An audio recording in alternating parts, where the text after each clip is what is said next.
Invisible tears in my eyes, incredible pain in my heart, indestructible memory, all in review. What the CIA was doing. They engineered the Manson family. They taught him how to be a cult leader. They gave him acid. They taught him how to take it. They taught him how to give it to people and not take it and pretend you're taking it and then manipulate them. That guy didn't just learn on his own out on the street. Like, he went through a program that got him to develop this gang of hippie killers. And that every time he got arrested, they got him out of jail. Like, he would get arrested and people were like, well, why are you letting him out of jail? And the sheriff would be like, well, it's above my pay grade. They just got visited. Guy showed badges, like, open the door, let him out, shut the fuck up. We'll be back. Okay, the Manson murders. Oh, Lord. If you don't know what happened, and I imagine there are a lot of young people who might not know, on August 9th, 1969, the wife of the director Roman Polanski and 3 of their friends were slaughtered in their home. His wife, Sharon Tate, and Abigail Folger, the coffee heiress for Folger's Coffee, very wealthy. A guy named Jay Sebring, who was he was the very first hairdresser to the stars. He was a celebrity hairdresser. And then Wojtek Frykowski. They were all literally butchered in the home, along with the casual visitor who just happened to be in the driveway visiting the guy in the guest house in the back. And the following night, Rosemary and Lino LaBianca were murdered by the same people. And in both cases, it was really grisly. They wrote pig on the wall in the victim's blood. Lino LaBianca had a knife and a carving fork sticking in his body. The fork was sticking up out of his belly, you know, like he was being eaten. They wrote pig on the walls. To this day, no one really knows the motivation of the killers. They were the infamous Manson family, Charlie Manson and his cohort. However, the official motivation has been pretty much universally discredited. The motivation brought out in the trial, they called it helter-skelter. That's been discredited by just about anyone and everyone who investigated the whole thing. See, they had to come up with the motivation to get them convicted. You don't have to have a motive to convict someone of murder, but it's usually necessary to convince a jury. They had to come up with a motive, and the prosecutor, a guy named Bugliosi, he came up with this cockamamie motivation called helter-skelter, in which the Manson family were going to start a race war and then take over the world. And it was crazy and cockamamie, and it's wrong. It's stupid, and we're going to get into that a little bit. It's said that the 60s died when this happened, and we'll look at that too. There's a lot more to this than meets the eye. You met Charles Manson in prison, didn't you? What was that story? Can you tell us that? County jail. In the county jail. But let me tell you, Charlie wasn't the guy that you saw on the TV specials. All right. He was he was like 5'4", 5'5", little scrawny. He was poor, kind of like a bum, really. He had a string for a belt. He tied his pants with a string because he couldn't afford a belt, you know, and everybody else, we dressed, you know, cool, ironed our pants, and so some of the prisoners were going to take advantage of him because they take advantage of anybody that's small, and we found out that he could hypnotize you, so we let him sleep in front of our cell to make sure that nobody would hurt him. And now, you really can't know that much about the Manson family, Charlie Manson and his cult, unless you know about MK Ultra. That's the government's mind control program. Because you see, Manson was a victim of that program, both a victim and a perpetrator. Anyway, MK Ultra was run by a guy named Sidney Gottlieb, and he had a crony named Joylin West. Everybody called him Jolly West, who set up operations in San Francisco around the Haight-Ashbury Free Medical Clinic, and he was using it as a laboratory. He set up a fake hippie crash pad just down the street, couple doors, and he was experimenting on all these hippies who were coming in. Now, West's stated goal was to create mind-controlled assassins and also to be able to implant false memories into people's heads so that they didn't know which memories were theirs or someone else's. And he claimed in a letter to Gottlieb that he'd figured out how to do it. So according to West, he'd done it. He figured out all about how to do all of it. And these guys were monsters. They thought nothing of experimenting on people, ruining people's lives, getting people murdered. They didn't care. These guys, they were right on the level of Josef Mengele. They were just awful, and they worked for our side. So let's move. West, along with just about anybody else in the mind control program, were focused on, he was focused on using L.S.D. on people, along with hypnosis. They were going to combine them to get into people's heads and scramble things around. So along comes Manson. Now, Manson was by no means a saint. His mother was a prostitute. He'd spent half his life in some kind of an institution. Anyway, he gets out of prison and he lands in San Francisco. And he has a parole officer named Roger Smith. Roger Smith's only parolee was Manson. He had none others. And then there was another guy along with West, Dr. David Smith and Joylin West were working there too. And they were using LSD on folks. They also did meth a little bit, but mostly it was LSD. And they were, as I'd said, working out of the Haight-Ashbury Free Medical Clinic, which is still there, actually. Manson spent a year in San Francisco, and no one really knows anything about what happened to him up there.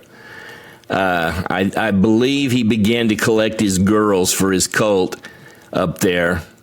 And if you look at the kind of thing that West was wanting to do, and then if you look at the things that Manson did, they're identical. They were going to get caught doing lab research. And so they shut down their lab research, and then they went out into the field where they were spread out, dispersed more. And they concentrated on cults. Cults were going to be one of their ways of controlling people's minds. And if you look at the Jim Jones cult, the People's Temple, he had CIA, MK Ultra connections. There are others, but pretty much that's what they were doing. And they got Manson, and they obviously used him to create a cult. He collected all these impressionable, lonesome runaway girls, and they taught him how to hypnotize people, and they just set it all up there in San Francisco. And then after, I guess, he was ready, they sent him down into Los Angeles to sell LSD, because he always had a plentiful supply of LSD. We heard him, and he got us loaded on weed, and 3 of the guys in the cell. Everybody else had like 6 guys in their cell. We only had 3 because we were special. I had 2 killers with me,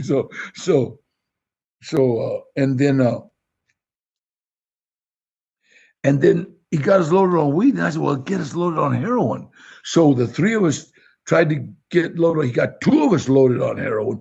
One guy just woke up, and afterwards I asked him, how come you couldn't do him? And he asked, "Did you ever get loaded on heroin?" He goes, "No." Well, your mind doesn't know how to work. Do you understand? Your mind doesn't know how to react. So if I tell you to do something while you're hypnotized and you haven't done it before, or you don't know how to do it, you'll just wake up. And that's what kept happening. Yeah, so you're saying that he got you guys loaded up on heroin or weed, but there was no heroin or weed in the room, right? He was doing this purely through hypnosis. Manson probably had a lot of acid to sell because they were probably giving it to him out of San Francisco. But anyway, all part of the plan. But anyway, Manson goes to Los Angeles, and he almost hits it big. He almost got some big-time record contracts because he was a bit of a musician. And if you want to listen to his music, it's on YouTube. He knew the Beach Boys and lived with Dennis Wilson for a while. The Mamas and the Papas, Crosby, Stills, Nash and Young, you name it. You name it. He was giving them acid, and he was at all the parties, and everybody knew this guy. He was not just he was just some crazy, but he was a connected crazy. Everybody knew him. Anyway, he sent his girls and one of his henchmen named Tex Watson, and they went up and they massacred everybody in this house right up here. And then they killed the LaBiancas the next day. And, of course, they were said to be unrelated. I don't know how in the world they could say that. But let's take a look at some of the connections here between Manson and the murderers, because they weren't chance. Manson was connected to the LaBiancas through the motorcycle gang, the Straight Satans. He was giving them acid to resell. And the LaBianca's daughter's boyfriend was a straight Satan. So there's the connection right there. It couldn't be any more obvious. The LaBiancas also were selling drugs. I mean, he was obviously mobbed up. He had a chain of grocery stores, and then the wife, Rosemary, was selling acid and drugs out of her upscale boutique shop to the stars. And so, that's how he was connected to the LaBiancas. He was connected to the Polanskis through a guy named Bill Menzer. There are some reports that he actually knew Polanski, but that can't be verified. However, they did know Bill Menzer. Now, Bill Menzer was an actor, musician, and he was friends with the Polanskis and their crowd over there. He was also a hitman, and he went to prison for murdering some people. He was a gun for hire. But anyway, he had lunch with Abigail Folger 2 days before it happened. So this guy was connected to both very closely, and that's how the Manson family is connected to Polanski and his bunch. And then Polanski's bunch were connected to the LaBiancas because Jay Sebring, the hairstylist to the stars, cut LaBianca's hair. So they're connected right there.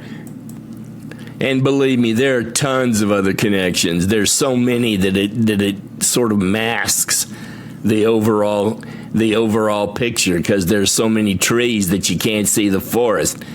However, I think this pretty much substantiates links between all of them. So if you really want to look at a motivation for the murder, it was a drug hit. Manson sent his girls and what have you in there to kill everybody, to wipe out the competition, so that he could start providing the stars with L.S.D. and corner the market.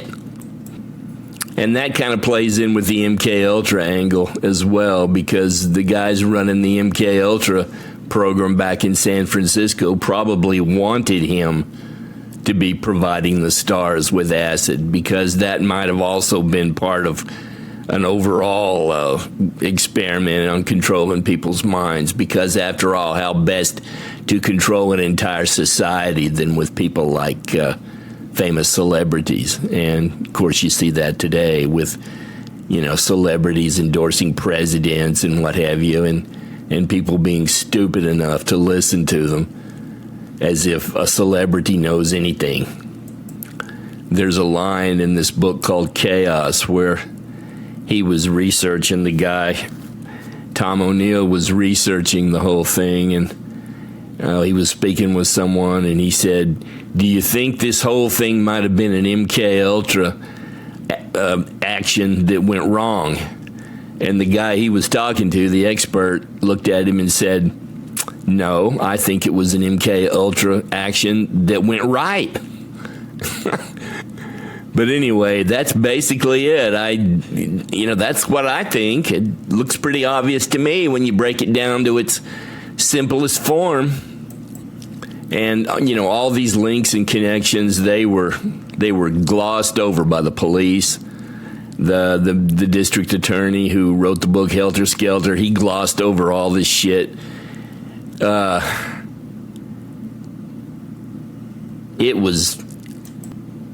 I think it was ultimately a government-run mind control operation.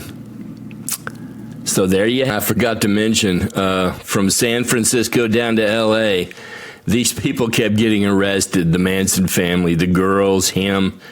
They kept getting arrested and they kept getting released. They were untouchable. All his parole officer had to do was make a call, and bam, they were out of jail. Now, there are 2 books, if you're still interested in learning more, because my video by no means is comprehensive.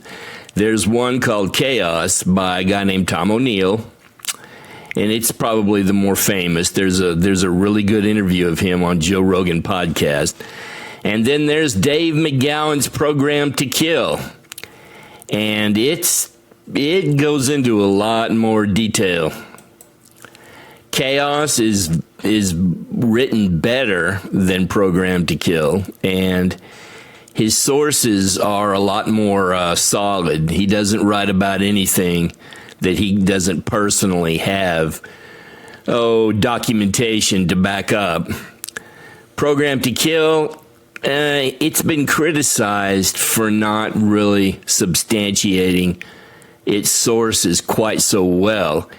However, that's not to say that the sources are unsubstantiated. It's just that he doesn't go to the same lengths that O'Neill did. It took 20 years for O'Neill to write that book.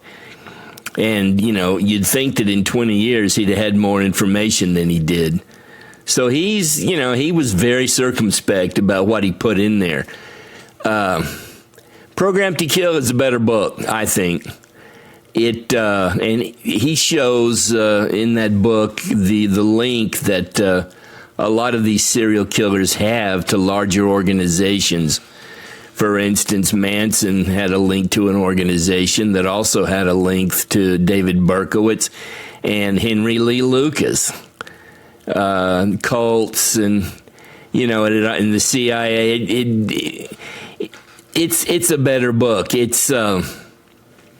I don't think it's really very well written. It's not organized really particularly well, but if I were going to recommend a book, I would recommend the right one there, Program to Kill, although Chaos is good too.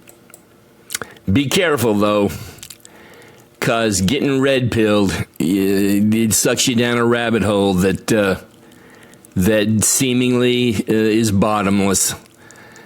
The more you read, the more you learn, and the more you learn, the more you want to read, and it can it can consume you. Or when I again asked him to define his unique charm. What do you think it is about you that makes people want to be a part of whatever it is you're a part of?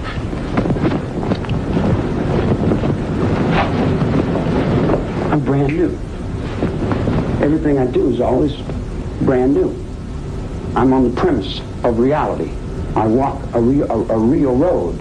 Invisible tears in my eyes, incredible pain in my heart, indestructible memory, all in review.